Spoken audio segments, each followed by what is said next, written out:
자, 시사관제타. 오늘은 진짜 개혁, 국민에게 살과 피가 되는 진짜 개혁이 무엇인지 그 부분을 좀 생각을 해봤습니다. 잘 아시겠지만 경향신문 그러면 그래도 비교적 진보 진영의 목소리를 대변하는 언론입니다. 그런데 최근에 이 검찰 인력 공백 또 사법 마비 참상을 단독 보도하면서 이런 얘기를 했습니다. 지금 미제 사건이 12만 건이 쌓여 있다고 합니다. 일선 검찰청에서 검사 3명 중 1명이 사라져 버렸습니다. 그러니까 사표를 낸 사람도 많습니다. 그래서 검찰청 사무실이 텅 비어 있고 먼지만 쌓여가고 있다, 서류 뭉치가. 그래서 범죄 피해자들의 정의는 기약 없이 멈춰섰다, 이런 얘기를 했습니다. 그래서 경향신문은 현재 그 검찰 개혁이 막다트린 정교한 부족이 향후 가지고 올 후유증을 우려를 했습니다. 좀 구체적으로 설명을 드리면요, 60개 검찰청에 지검지청이 있는데 실근무율은 65%라고 합니다. 특히 천안지청은 48.6%. 그래서 이를 파산지청, 파산난 지청이다, 이렇게 얘기를 한답니다, 검사들 사이에. 그리고 오는 10월에 이제 검찰청 자체가 폐지가 되잖아요. 공소청이 되는데 이런 불확실한 운명 앞에 숙련 인력 검사 233명이 사표를 내버렸습니다. 이는 이제 어찌 생각하면 뭐 개혁이라고 주장을 하는 분도 많지만 국가 수사 역량에 대한 고의적 방치이다, 사법 자해, 그러니까 범죄 공화국으로 가는 지름길이다, 극단적으로 표현하면 이렇게도 비판할 수 있을 것 같습니다. 자, 그런데 정치적 쟁점에 화력을 집중하는 5개 특검에 검사는 68명이 파견됐습니다. 인천지검 하나를 특검 수사에 좀 보내고 있습니다. 그런데 그 특검보라는 사람이 김어준 방송에 나가서 약간 정치적 발언을 해서 좀 논란을 빚고 있죠. 그러니까 정치적 수사를 하는 정치적 특검에 5명을 입고 있는 특검에 무려 68명의 좀 검사가 파견돼 있습니다. 자, 개혁하면은 여러분 어떤 생각이 드세요? 짐승의 가죽에서 털을 뽑고 살을 깎아내서 새로운 생명력을 불어넣는 정교한 무드질, 이게 원래 개혁의 어원입니다. 그래서 이제 가죽을 벗겨내는 고통을 감내하는 것은 왜 그럴까요? 부드럽고 강한 미래를 만들기 위해서입니다. 부드러운 가죽이 만들어지잖아요. 그렇지만 지금 우리 사법개혁이라고 하는, 검찰개혁이라고 하는 현장에서 벌어지는 일은 정교한 집도에 의한 집도가 아니라 생살을 도려내고 또 뼈를 부러뜨리는 그런 무차별 난도질에 가깝다, 이런 생각이 듭니다. 그 결과 1년 만에 2배로 폭증했습니다. 미제 사건이 6만 건에서 12만 건으로. 미제 사건 중에는 뭐 보이스피싱 피해라든가 부동산 사기라든가 정말 서민들의 피와 눈물이 서려 있는 사건들이 대부분이라고 합니다. 그래서 과연 우리 전 세계적인 또 국내 역사를 통해서 진짜 개혁이 무엇이었냐 한번 제가 생각을 좀 해봤습니다. 그런데 실패한 개혁들이 많은데 대표적으로 프랑스 혁명이 그렇습니다. 우리는 이제 자유평등 박애, 그래서 인류 역사상 가장 아름다운 가치를 기치로 내걸었던 걸로 이제 우리는 배워왔습니다. 그래서 프랑스 혁명에 대해서 굉장히 미화된 생각을 갖고 접하는 분들이 너무 많습니다. 그런데 그런 프랑스 혁명조차도 정교한 설계 없이 추진되다가 움직여가다 결국은 분노에 올라타 버렸습니다, 프랑스 혁명이. 그래서 결국 프랑스 혁명은 광기로 변질이 됐고 결국 어떻게 됐습니까? 나중에 나폴레옹이라고 하는 독재자가 그거를 먹어버렸습니다. 결론은.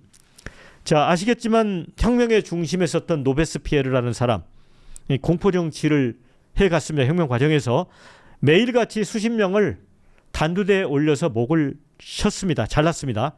처음에는 이제 왕과 귀족이 단두대에 올랐어요. 곧이어 혁명의 동지들이, 나중에는요 빵값이 비싸다고 불평하는 평범한 시민들까지 단두대에 제물로 올렸습니다. 굉장히 충격적인 사실입니다. 당시 파리 시내에는 피비린내가 진동했고요. 공포에 질린 시민들은 더 이상 자유가 아닌 생존을 갈구하는 처지가 됐습니다. 이 정교하지 못한 폭주의 끝은 노베스피에르 본인이 단두대에서 또 목이 잘리게 됩니다. 이거 비극 아닙니까? 아니면 코미디라고 봐야 될지 모르겠습니다. 혁명이 남긴 거대한 상처, 사회적 혼란은 역설적으로 앞서 제가 말씀드렸지만 강력한 질서를 약속한 군사 독재자 나폴레옹을 등장시킵니다. 오히려 이 나폴레옹을 환영했습니다. 이게 역사의 반동 아니고 무엇입니까? 노베스피에르의 이상은 너무 고결했습니다. 그러나 그가 선택한 수단은 정밀한 집도가 아닌 무자비한 도끼였습니다. 도끼질이었습니다. 결국 그의 개혁은 미래를 여는 열쇠가 아니라 프랑스의 현재를 파괴하는 망치가 되어버렸습니다.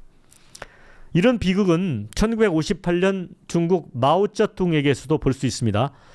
마오쩌둥이 곡식을 쪼아먹는 참새가 해로운 새다라고 규정을 하고 어떻게 해봐라 선멸을 지시했습니다. 그러자 인민들이 너도 나도 나서서 참새 사냥에 나섭니다. 심지어 이런 일도 있었다고 해요.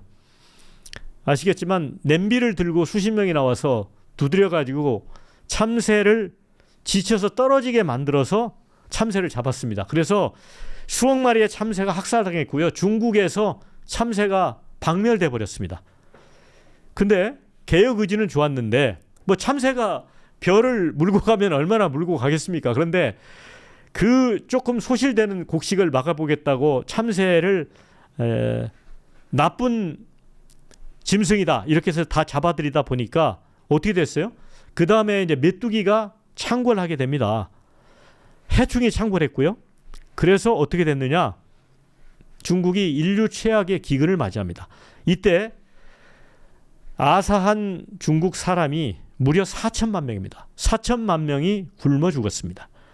이 마오쩌둥의 말 한마디에 참새가 나쁜 새다 박멸하자 이 한마디에 무분별하게 추종한 끝에 결과는 4천만 명이 굶어서 죽는 대사건이 일어났습니다. 그래서 어떻게 됐죠? 결국은 마오쩌둥이 소비에트 연방의 소련에 SOS를 칩니다. 그래가지고 항공기 8대 분량의 참새를 수입해 옵니다. 그래서 그 중국 전역에 또 참새를 풀게 됩니다. 이거 코미디 아닙니까? 자, 그런 것만 있습니까? 아시겠지만 스탈린과 이제 폴포트도 마찬가지입니다. 소비에트 연방의 스탈린은 개혁을 불순분자 제거와 동일시합니다. 그래서 당과 군의 핵심 인재들을 인민의 적으로 몰아서 처형하면서 국가는 두뇌가 마비돼 버렸습니다. 그러니까 조금 판단력 있고 지식이 있는 사람들은 다 형장의 이슬로 사라져 버렸습니다. 캄보디아의 폴포트에게도 똑같은 방식으로 적용이 됩니다. 결국은 완전한 평등사회라고 하는 개혁의 허울 아래 안경을 쓴 사람, 또 손이 부드럽다는 사람, 이런 지식인을 학살하는 킬링필드, 이건 아마 영화로 보신 분도 있을 겁니다. 결국 개혁이 미래가 아닌 증오의 방점을 찍었을 때 국가는 거대한 도살장으로 변했습니다. 대한민국에서 벌어지고 있는 검찰개혁, 사법개혁 잘 보십시오. 이 킬링필드나 이것과 직접 비교는 어려울지 모르지만 우리가 같은 맥락에서 본다면 정교하게 미래를 염두에 두고 설계하지 않으면 똑같은 참혹한 결과가 빚어질 수 있습니다. 그런데 저는 이제 기자 생활을 30년 넘게 하면서 제가 본 세상을 바꾼 진짜 개혁을 한 몇 건 봤는데 이거는 국민의 삶과 국가의 품격을 높이는 게 진짜 개혁이라고 생각합니다. 자, 예를 들어 보면은 1993년 8월에 이 김영삼 대통령이 그 주말입니다. 정책적으로 금융실명제를 발표하죠. 정경유착의 검은 혈관을 끊어낸 가장 용기 있는 개혁이었습니다. 자, 아시겠지만 이제 검은 돈이 끊겼지 않습니까? 그래서 오늘날 투명한 경제의 기반을 만들었습니다. 이제 부정한 돈을 축제해서 보관할 수 없게 되었죠. 금융실명제 때문에.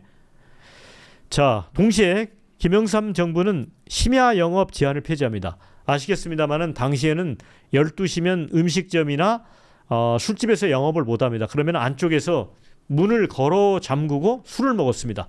저도 뭐 그렇게 먹은 적이 있습니다. 그렇다 보니까 어떤 부작용이 생기죠? 그 업주가 그 단속하는 경찰관들하고 유착을 합니다. 그래서 업주는 경찰관에게 일종의 상납금을 줘요. 결국은 추가 비용을 주고서 이제 보통 사람들이 술을 먹게 되는 거죠. 그런데 김영삼 정부가 얼마나 대단한데 보십시오. 심야 영업 제한을 풀어버렸습니다. 그러니까 뇌물 관행이 사라져 버립니다.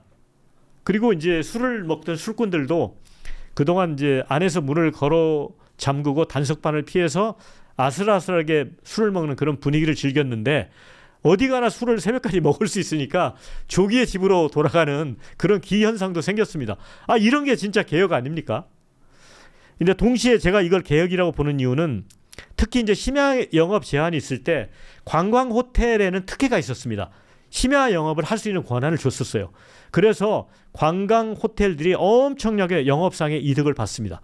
그런데 심야 영업 제한이 풀어지면서 일반 요식업소 또 보통 식당들도 똑같이 동일하게 영업을 하게 되면서 경제적인 측면에서도 그 보상이 물길이 이게 평평하게 흘러가게 해준 돈의 흐름 측면에서도 굉장히 개혁적인 측면이 있었다라고 생각을 합니다.